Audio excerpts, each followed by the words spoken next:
आइए सुनते हैं दीपावली की कथा। बहुत समय पहले की बात है कि एक गांव में एक साहूकार रहता था। उस साहूकार की एक बेटी थी जो कि प्रतिदिन पीपल के वृक्ष पर जल चढ़ाया करती थी। जिस पीपल के वृक्ष पर वह जल चढ़ाया करती थी उस पर देवी लक्ष्मी का वास था। एक दिन माता लक्ष्मी ने साहूकार की बेटी से कहा कि मैं तुम्हारी मित्र बनना चाहती हूँ। साहूकार की बेटी ने कहा कि मैं पहले इस बात की अनुमति अपने पिता से लेकर आऊंगी। साहूकार ने अपनी बेटी को मित्रता करने की अनुमति प्रदान कर दी। अगले दिन साहूकार की बेटी ने माता लक्ष्मी की मित्रता को स्वीकार कर लिया और दोनों अच्छे मित्र बन गए और अच्छे मित्र की भांति एक दूसरे से बातचीत करने लगे।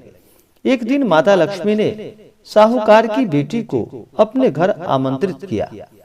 माता लक्ष्मी ने साहूकार की बेटी का अपने घर पर भव्य रूप से स्वागत किया और भोजन परोसकर बोली कि अब तुम मुझे अपने घर कब बुलाओगी। तब साहूकार की बेटी ने माता लक्ष्मी को अपने घर आने का न्योता दे दिया। माता लक्ष्मी ने उसका न्योता स्वीकार कर लिया। माता लक्ष्मी ने साहूकार की बेटी का बेहद ही शानदार तरीके से आदर सत्कार किया।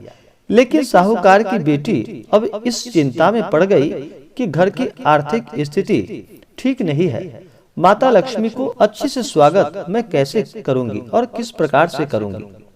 साहूकार ने अपनी बेटी को उदास देखा तो वह समझ गया।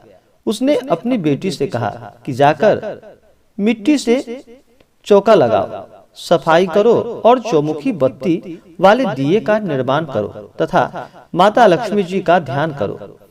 साहूकार की बेटी अपने पिता के कहने पर माता लक्ष्मी का ध्यान करती है और इसी बीच एक चील किसी रानी का नौलखा हार उसके घर ले आती है। साहूकार की बेटी उस हार को बेचकर लक्ष्मी जी के स्वागत तथा भोजन का प्रबंध कर लेती है। माता लक्ष्मी जी गणेश जी के साथ साहूकार के घर पधारते हैं। साहूकार की बेटी बड़े आदर और सम्मान से दोनों का भव्य स्वागत और सत्कार करती है। इससे माता लक्ष्मी तथा भगवान गणेश जी प्रसन्न हो जाते हैं तथा वे दोनों साहूकार की बेटी को खूब आशीर्वाद प्रदान करते हैं और माता लक्ष्मी तथा गणेश जी के आशीर्वाद के कारण साहूकार का घर धन और धान्य से भर जाता है। इसी प्रकार से जो भी सच्ची श्रद्धा के साथ इस दिन माता लक्ष्मी का पूजन करते हैं, भगवान गणेश का पूजन करते हैं, उन्हें सभी प्रकार के सुख और समृद्धि की प्राप्ति होती है।